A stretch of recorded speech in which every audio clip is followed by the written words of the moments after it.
Assalamualaikum warahmatullahi wabarakatuh. Perkenalkan, nama saya Andini Rizky Latifa, kelas 7D dari sekolah SMPN 2 Welahan.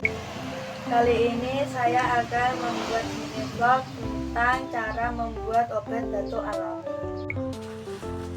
Bahan yang dibutuhkan jahe dan madu. Terlebih dahulu jahenya kita potong.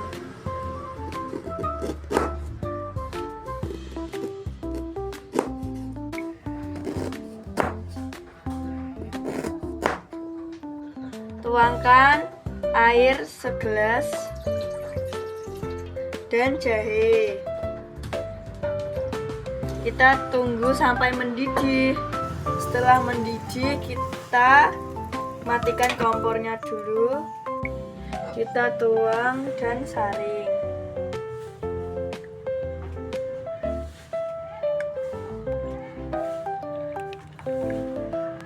Setelah dituangkan di gelas, kita campurkan madu ke dalam jahe tadi secukupnya dan diaduk sampai merata.